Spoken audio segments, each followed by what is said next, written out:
ഈ യോഗി ആദിത്യനാഥിൻ്റെ ജീവിതത്തിലേക്ക് വന്നാൽ അദ്ദേഹം Ajay the untold story of a Yogi എന്നാണ് ഈ ബയോപിക്കിൻ്റെ പേര്. സന്യാസി ആയതിനു ശേഷം അത് ആ മഠാധിപതിയായിട്ട് ഇദ്ദേഹത്തിൽ നിന്നാണ് യോഗി ആദിത്യനാഥ് അത് സ്വീകരിക്കുന്നത്. അപ്പം രാഷ്ട്രീയത്തിൻ്റെയും ഈ ആത്മീയതയുടെയും രണ്ടിനും നടുവിൽ യോഗി ആദിത്യനാഥിൻ്റെ ജീവിതം നമ്മൾ ബാല്യത്തിൽ സന്യാസത്തിലേക്ക് വന്ന അദ്ദേഹം രാഷ്ട്രീയത്തിലേക്ക് ആദ്യപടി 26-ാം വയസ്സിൽ MP ആയിട്ട് വന്ന ഒരാളാണ് അദ്ദേഹം. അപ്പോൾ പേര് തന്നെ വളരെ രസകരമാണ്. ആൻറ്റി റോമിയോ സ്ക്വാഡ് എന്ന് പറയുന്നത് പെൺകുട്ടികളെ ശല്യപ്പെടുത്തുന്ന ആളുകളെ കൈകാര്യം ചെയ്യാൻ വേണ്ടിയിട്ടുണ്ടാക്കിയ ഒരു സ്ക്വാഡാണ്. ഈ സ്കൂളുകളുടെയും കോളേജുകളുടെയൊക്കെ പുറത്ത് ഈ സ്ക്വാഡ് ഇങ്ങനെ നിന്നിട്ട് അവരെ നിരീക്ഷിച്ചുകൊണ്ട് അവരെ ശരിക്കും പറഞ്ഞാൽ വേട്ടയാടി എന്ന് പറയാം. കാരണം ഇന്ത്യ എന്ന് പറയുന്ന രാജ്യത്തെ ലോകം മുഴുവൻ ഇങ്ങനെ ഒരു രാജ്യമുണ്ടെന്ന് അറിയിക്കാനായി മുന്നിൽ വന്ന ഒരാളെന്ന നിലയ്ക്ക് ഒരു സന്ദേശം അദ്ദേഹം നൽകുന്നുണ്ട്. അത്തരമൊരു സന്ദേശം യോഗി ആദിത്യനാഥിന് നൽകാൻ കഴിഞ്ഞാൽ അദ്ദേഹം ഭാവിയിലെ പ്രധാനമന്ത്രി ആവട്ടെ.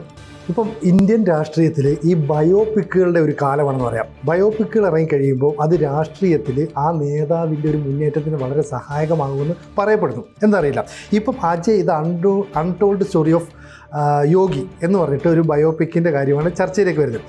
അങ്ങനെ ഒരു സഹായം രാഷ്ട്രീയക്കാർക്ക് ഉണ്ടാകുമോ സിനിമകളിലൂടെ? ഈ സിനിമ എക്കാലത്തും പ്രചരണ ആയുധമായിട്ട് ലോകത്തെമ്പാടും അത് ഉപയോഗിക്കപ്പെടുന്നുണ്ട്. അത് ഹിറ്റ്ലറിൻ്റെ കാലത്താണെങ്കിലും മറ്റേത് രാജ്യങ്ങളിലേക്ക് പോയാലും സിനിമ വളരെ ശക്തമായി സംസാരിക്കുന്ന ഒരു മീഡിയമാണ്. ഈ യോഗി ആദിത്യനാഥിൻ്റെ ജീവിതത്തിലേക്ക് വന്നാൽ അദ്ദേഹം Ajay the untold story of a Yogi എന്നാണ് ഈ ബയോപിക്കിൻ്റെ പേര്. ഇതിൻ്റെ പ്രീമിയർ വിദേശ രാജ്യങ്ങളിൽ നടന്നു. പക്ഷേ വിദേശ രാജ്യങ്ങളിൽ നടന്നു ഞാൻ അതിൻ്റെ വീഡിയോ ഒക്കെ കണ്ടിരുന്നു, അതിൻ്റെ ട്രെയിലേഴ്സൊക്കെ കണ്ടിരുന്നു. അപ്പോൾ അതിനകത്ത് അഭിനയിച്ചിരിക്കുന്ന ആളെന്ന് പറയുന്നത് അജയ് സിംഗ് ബിഷ്ട് എന്ന് പറയുന്നത് യോഗി ആദിത്യനാഥിൻ്റെ പൂർവാശ്രമത്തിലെ പേരാണ്. അജയ് സിംഗ് ബിഷ്ട് എന്ന് പറയും. അപ്പോൾ അതാണ് ഈ Ajay the untold story of a Yogi എന്ന ടൈറ്റിൽ കൊടുത്തിരിക്കുന്നത്. ഈ അജയ് സിംഗ് ബിഷ്ടിനെ അവതരിപ്പിച്ച അതായത് യോഗി ആദിത്യനാഥിനെ അവതരിപ്പിച്ചത് നടൻ അനന്ത് ജോഷിയാണ്. അതിമനോഹരമായിട്ടുള്ള അപ്പിയറൻസ് ഉള്ള ആളാണ്. നമുക്ക് കണ്ടാൽ യോഗി ആദിത്യനാഥിനെ കാണുന്നതിനേക്കാളും യോഗ്യനായിട്ടുള്ള ഒരാളായിട്ട് അദ്ദേഹത്തെ കണ്ടാൽ തോന്നും. അദ്ദേഹം യോഗ്യനല്ല എന്നല്ല, സിനിമയിൽ ഭയങ്കര അട്രാക്ഷനൊക്കെ ഉള്ള അതിൻ്റെ ഒരു എക്സ്പ്രഷനൊക്കെ അതിഗംഭീരമാണ്. അതുകൊണ്ടായിരിക്കും നിരൂപകരുടെ ശ്രദ്ധ നേടിയെടുക്കുകയും അഭിപ്രായം വരികയും ഒക്കെ ചെയ്തിട്ടുള്ളത്. ആ സിനിമ നിരൂപക ശ്രദ്ധ ആത്മീയമായ കാര്യങ്ങൾക്ക് രാഷ്ട്രീയപരമായ കാര്യങ്ങൾ കോർത്തിണങ്ങിക്കൊണ്ട് പോകുന്നത് മാത്രമല്ല, ടെക്നിക്കലി ആ സിനിമ മികച്ച സിനിമയാണെന്നാണ് പറയപ്പെടുന്നത്. ആ സിനിമയുടെ സിനിമ മുന്നോട്ട് വെക്കുന്ന കാര്യങ്ങൾ അതിൻ്റെ രവീന്ദ്ര ഗൗതം എന്ന ആളാണ് അതിൻ്റെ സംവിധായകൻ എന്ന് പറയുന്നത്. ആ ചിത്രത്തിൽ ആദിത്യനാഥിൻ്റെ ഗുരുവായ മഹന്ത് അവൈദ്യനാഥ് അദ്ദേഹത്തിൻ്റെ ഗുരുവാണ്. അദ്ദേഹം ചെറുപ്പത്തിൽ സന്യാസി ആയതിനു ശേഷം അത് ആ മഠാധിപതിയായിട്ട് ഇദ്ദേഹത്തിൽ നിന്നാണ് യോഗി ആദിത്യനാഥ് അത് സ്വീകരിക്കുന്നത്. ആ വേഷം ചെയ്യുന്നത് വളരെ പ്രശസ്തനായിട്ടുള്ള ഹിന്ദി നടനായിട്ടുള്ള പരേഷ് റാവലാണ്. അപ്പോൾ ഇവരെല്ലാവരും വലിയ ആളുകളെന്ന നിലയ്ക്ക് ഈ വിവാദങ്ങൾക്കിടയിലൊക്കെ തിളക്കമുള്ള ഒരു വിജയം ആ സിനിമ നേടിയെടുത്തു എന്ന് പറയുന്നത് ഒരു വലിയ കാര്യം തന്നെയാണ്. അപ്പോൾ തന്നെ നമുക്ക് ഓണം ചേറ്റൂർ ശങ്കരൻ നായരുടെ ജീവിതകഥ ഇതേപോലെ ഒരു ബയോപിക്കാണ്. അക്ഷയ് കുമാർ അവതരിപ്പിച്ച കേസരി എന്ന സിനിമ ഇപ്പോൾ കഴിഞ്ഞ ഏതാണ്ട് ഒരു 5-6 മാസം മുമ്പാണ് റിലീസ് ചെയ്തത്. ലോകമെമ്പാട് വലിയ സക്സസ് ആയിട്ടുള്ള ഒരു സിനിമയാണ്. ശ്രീനാരായണ ഗുരുവിനെ കുറിച്ചുള്ള സിനിമ നമുക്കൊരു ബയോപിക് ഉണ്ട്. അതുപോലെ കൃഷ്ണപിള്ളയെ കുറിച്ച് ബയോപിക് ഉണ്ട്. അങ്ങനെ പല ആളുകളെ കുറിച്ചുണ്ട്. ഇപ്പം റോക്കറ്ററി നമ്പി നാരായണൻ സാറിനെ കുറിച്ചുള്ള സിനിമ, മാധവൻ സംവിധാനം ചെയ്ത് അദ്ദേഹം അഭിനയിച്ച സിനിമ. അപ്പം ഇതെല്ലാം പല രാഷ്ട്രീയവും അത് മുന്നോട്ട് വെക്കുന്നുണ്ട്. ചിലപ്പം കലയും രാഷ്ട്രീയവും ഒരുമിപ്പിച്ച് കൊണ്ടുപോകും, ചിലപ്പം ടെക്നോളജിയും മറ്റു കാര്യങ്ങളും മുന്നോട്ട് കൊണ്ടുപോകും. എന്തായാലും ഇതൊരു ആശയം മുന്നോട്ട് വെക്കുന്നു. ഓരോ സാധനങ്ങളും ഒരു ആശയം മുന്നോട്ട് വെക്കുന്നുണ്ട്. അപ്പോൾ സെൻസർ ബോർഡ് ആദ്യം ഇതിൻ്റെ സെൻസർ സർട്ടിഫിക്കറ്റ് നൽകാൻ വിസമ്മതിച്ചു. അപ്പം അത് എന്തുകൊണ്ടാണെന്ന് വെച്ചിട്ടുണ്ടെങ്കിൽ ഇതിൻ്റെ രാഷ്ട്രീയ ആംഗിൾ ആയതുകൊണ്ടായിരിക്കും ഒരു പക്ഷേ അങ്ങനെ സംഭവിച്ചത്. പിന്നീട് ബോംബെ ഹൈക്കോടതി ഇടപെട്ടിട്ടാണ് ഇത് റിലീസാവാൻ സഹായിച്ചത്. മുംബൈ ഹൈക്കോടതിയുടെ ഇടപെടലാണ് ഇത് സഹായിച്ചത്. അപ്പോൾ ഇതിൻ്റെ ചിത്രത്തിൻ്റെ സവിശേഷതകൾ പ്രധാനമായിട്ടും പറയുന്നത് മഹത്തായ അതിമനോഹരമായ ദൃശ്യ അനുഭവം എന്നാണ് ഇത് പറയുന്നത്. അപ്പം the monk who become chief minister എന്ന പുസ്തകത്തെ അധികരിച്ചിട്ടാണ് എങ്ങനെയാണ് ഒരു മോങ്ക്, ഒരു സന്യാസി ഒരു ചീഫ് മിനിസ്റ്ററായി മാറിയത് എന്ന വിഷയത്തെ അധിഷ്ഠിതമായിട്ടാണ് ഇത് വരുന്നത്. അപ്പോൾ അതിലത് പ്രകടനം ഈ നേരത്തെ പറഞ്ഞ പോലെ ഈ മോങ്കിനെ അവതരിപ്പിച്ച യോഗി ആദിത്യനാഥിനെ അവതരിപ്പിച്ച ആ നടൻ അതിഗംഭീരമായി ചെയ്തിട്ടുണ്ട്. ആദ്യത്തെ ദിവസങ്ങളിൽ ചെറിയ ബോക്സ് ഓഫീസിൽ ചെറിയ ചലനങ്ങളെ ഉണ്ടായിരുന്നുള്ളൂ എങ്കിലും പിന്നീട് 1 കോടി രൂപ കളക്ഷനിലേക്ക് പെട്ടെന്ന് കയറി വന്നു. നിരൂപക ശ്രദ്ധ പിടിച്ചുപറ്റി. അപ്പോൾ ഇതൊക്കെ ഇങ്ങനെയൊക്കെ വരുമ്പോഴും രാഷ്ട്രീയത്തിൻ്റെയും ആത്മീയതയുടെയും അപൂർവ സംയോജനം എന്നാണ് നിരൂപകർ ഈ ചിത്രത്തെക്കുറിച്ച് പറയുന്നത്. ഇതൊരു നേർരേഖയാണ്, വളരെ നേർത്ത രേഖയാണ്. അപ്പം രാഷ്ട്രീയത്തിൻ്റെയും ഈ ആത്മീയതയുടെയും രണ്ടിനും നടുവിൽ യോഗി ആദിത്യനാഥിൻ്റെ ജീവിതം, നമ്മൾ ബാല്യത്തിൽ സന്യാസത്തിലേക്ക് വന്ന അദ്ദേഹം രാഷ്ട്രീയത്തിലേക്ക് ആദ്യപടി 26-ാം വയസ്സിൽ MP ആയിട്ട് വന്ന ഒരാളാണ് അദ്ദേഹം. അപ്പോൾ അങ്ങനെ വന്നതിന് ശേഷം അദ്ദേഹം തുടർച്ചയായിട്ട് 99-ലും 2004-ലും 2009-ലും 2014-ലും 5 തവണ MP ആയ ഒരാളാണ് ഉത്തർപ്രദേശിൽ നിന്നും. ഇന്ത്യയിൽ 2 തവണ മുഖ്യമന്ത്രിയായിട്ടുള്ള ഏറ്റവും പ്രായം കുറഞ്ഞ സന്യാസി കൂടി ആയിട്ടുള്ള ഒരാൾ കൂടിയാണ് അദ്ദേഹം. അദ്ദേഹത്തിൻ്റെ പ്രവർത്തനങ്ങൾ ഏറ്റവും രസകരമായ കാര്യം എന്ന് വെച്ചാൽ മുഖ്യമന്ത്രിയായിട്ട് അദ്ദേഹം വന്നതിന് ശേഷം ആൻറ്റി റോമിയോ സ്ക്വാഡ് എന്ന് പറഞ്ഞിട്ടുള്ള ഒരു സ്ക്വാഡ് ഉണ്ടാക്കി.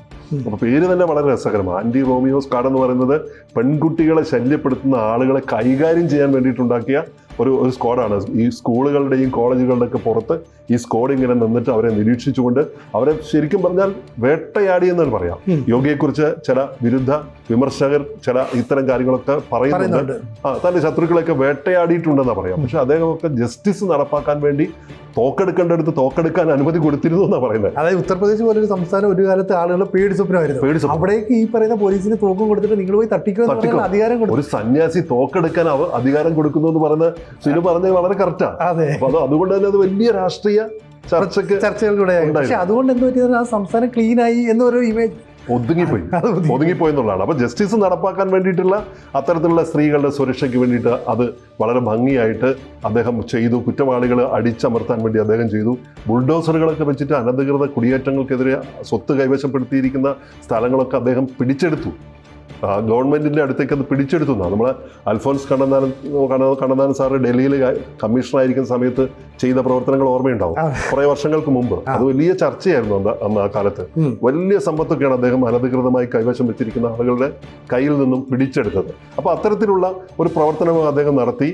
ഒരു ഡിഫൻസ് ഇൻഡസ്ട്രിയൽ കോറിഡോർ പോലുള്ള വലിയ വികസന പദ്ധതികളൊക്കെ അദ്ദേഹം അവിടെ കൊണ്ടുവന്നെന്ന് പറഞ്ഞു. കോവിഡ് മഹാമാരി കാലത്തൊക്കെ ഇദ്ദേഹം ഇത്തരത്തിലുള്ള കാര്യങ്ങളൊക്കെ ചെയ്ത് മുന്നോട്ട് പോയി. അങ്ങനെയുള്ള ഒരാളുടെ ബയോപിക് ഒരു ജീവിതം പറയുമ്പോൾ എനിക്ക് പറയാനുള്ളത്, അതിൻ്റെ ഒരു രാഷ്ട്രീയം മാറ്റിവെച്ചുകൊണ്ട് അത് നമുക്ക് നൽകുന്ന സന്ദേശം, ഒരു രാഷ്ട്രീയ ചരിത്രത്തിൽ അപൂർവ നേട്ടം കൈവരിച്ച ഇദ്ദേഹത്തിൻ്റെ തുടർച്ചയായി 2 തവണ അധികാരത്തിലെത്തിയ ആദ്യത്തെ മുഖ്യമന്ത്രി എന്ന നിലയ്ക്കുള്ള അദ്ദേഹത്തിൻ്റെ ഇന്നത്തെ മുഖം, സന്യാസ ജീവിതത്തിൻ്റെ ലാളിത്യവും ഭരണത്തിൻ്റെ കരുത്തും രാഷ്ട്രീയത്തിൻ്റെ കർശന നിലപാടും വളരെ പ്രധാനപ്പെട്ട കാര്യമാണ്. ഒരു മുഖം സന്യാസി എന്ന മുഖം ലാളിത്യമുള്ള മുഖമാണ്, ഭരണത്തിൻ്റെ കരുത്തുറ്റ മുഖം ഒന്നുണ്ട്, രാഷ്ട്രീയത്തിലെ കർശനമായ നിലപാടുകൾ കമ്പൈൻ ചെയ്തുകൊണ്ട് യോഗി ആദിത്യനാഥ് ഇന്ന് ഇന്ത്യയിലെ ഏറ്റവും സ്വാധീനമുള്ള മുഖ്യമന്ത്രിമാരിൽ ഒരാളായിട്ടിരിക്കുമ്പോൾ ഒരുപക്ഷെ നരേന്ദ്രമോദിക്ക് ശേഷം ഭാവി പ്രധാനമന്ത്രി പദത്തിലേക്ക് വരാൻ സാധ്യതയുണ്ടെന്ന് രാഷ്ട്രീയ നിരീക്ഷകരും ഒരു വിഭാഗം ആളുകളും, എല്ലാവരും അങ്ങനെ കരുതുന്നില്ലെങ്കിലും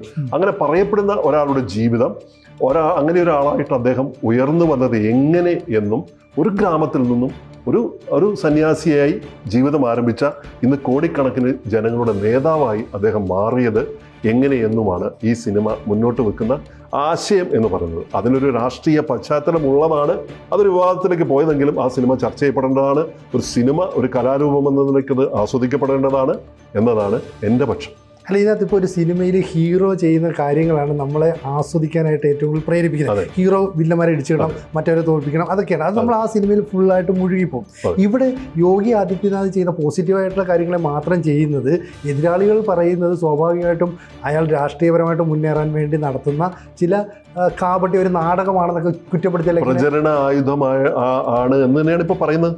ഇത് പ്രചരണ ആയുധമാണ്. ഇപ്പോൾ പ്രത്യേകിച്ച് രാഷ്ട്രീയ ചായ്വുള്ള ആളുകൾ, രാഷ്ട്രീയ രംഗത്ത് പ്രവർത്തിക്കുന്ന ആളുകളുടെ ബയോപിക്കുകളോ അല്ല ഇത്തരത്തിലുള്ള പുസ്തകങ്ങളോ ഒക്കെ വരുമ്പോൾ ഇത് രാഷ്ട്രീയ പ്രചരണ ആയുധമായിട്ട് മാറ്റാനാണ് എന്നൊരു ആക്ഷേപം ഉറപ്പായിട്ടും വരും.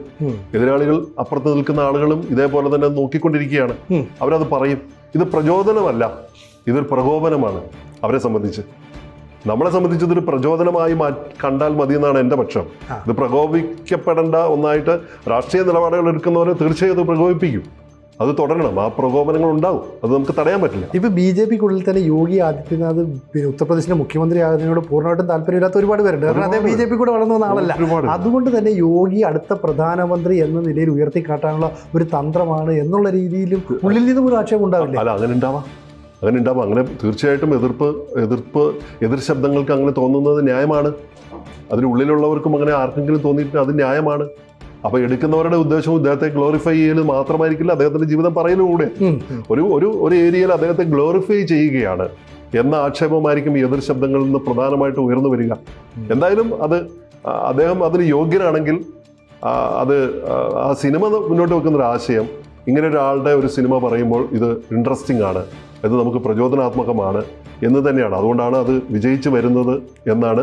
ഇനി ആ സിനിമ നമ്മുടെ നാട്ടിലേക്ക് അത് പ്രദർശനത്തിന് വരുമ്പോൾ അറിയാം അതെങ്ങനെയുണ്ട്, എത്രത്തോളം അത് എന്ത് രാഷ്ട്രീയമാണത് നമുക്ക് കാണാതെ പറയാൻ പറ്റില്ല. അപ്പോൾ അതിൽ ഏത് തരത്തിലുള്ള രാഷ്ട്രീയമാണത് മുന്നോട്ട് വെക്കുന്നത്, അതിനപ്പുറത്ത് ഏത് തരത്തിലുള്ള ആശയമാണത് മുന്നോട്ട് വെക്കുന്നത്. എന്തായാലും ടെക്നിക്കലി നല്ല പെർഫെക്റ്റ് ആയിട്ടുള്ള സിനിമയാണെന്നാണ് അതിൻ്റെ വേൾഡ് പ്രീമിയർ സൂചിപ്പിക്കുന്നത്. അദ്ദേഹത്തിന്റെ ആദർശവും ലക്ഷ്യവും ഒക്കെ ശരിയായ ദിശയിലാണെങ്കിൽ അദ്ദേഹം തന്നെ പ്രധാനമന്ത്രി വരട്ടെ, അല്ലേ? തീർച്ചയായിട്ടും അത് അദ്ദേഹത്തിന് ആശംസകൾ നേരുക എന്ന് തന്നെയാണ്. നമുക്ക് ഇത്ര ആളുകളാണ് വരേണ്ടത്. ഇപ്പോൾ നരേന്ദ്രമോദി ശരിക്കും പറഞ്ഞാൽ ഒരു സന്യാസിയെ പോലെയാണെന്ന് ജീവിക്കുന്നത്, അല്ലെ? അദ്ദേഹം ഗൃഹസ്ഥാശ്രമവാസിയായിരുന്ന ഒരാൾ, പിന്നീട് അദ്ദേഹം ഒരു സന്യാസിയെ പോലെ ജീവിച്ച് അദ്ദേഹം ഇപ്പോൾ ഒരു വലിയ ലോകം മുഴുവൻ അറിയുന്ന ഒരു വലിയ നേതാവായിട്ട് അംഗീകരിച്ചുകൊണ്ട് പോയിക്കൊണ്ടിരിക്കുന്നു, അഭിമാനപൂർവ്വം. അദ്ദേഹത്തിന്റെ രാഷ്ട്രീയം എന്തുമാകട്ടെ, ഞാൻ മറ്റൊരു രാഷ്ട്രീയ ആശയത്തിൽ വിശ്വസിക്കുന്ന ഒരാളാണ്, പക്ഷെ എനിക്ക് അദ്ദേഹത്തോട് വലിയ ബഹുമാനവും വലിയ ആദരവുമുണ്ട്. കാരണം ഇന്ത്യ എന്ന് പറയുന്ന രാജ്യത്തെ ലോകം മുഴുവൻ ഇങ്ങനെ ഒരു രാജ്യമുണ്ടെന്ന് അറിയിക്കാനായി മുന്നിൽ വന്ന ഒരാളെന്ന നിലയ്ക്ക് ഒരു സന്ദേശം അദ്ദേഹം നൽകുന്നുണ്ട്. അത്തരം ഒരു സന്ദേശം യോഗി ആദിത്യനാഥിന് നൽകാൻ കഴിഞ്ഞാൽ അദ്ദേഹം ഭാവിയിലെ പ്രധാനമന്ത്രി ആവട്ടെ.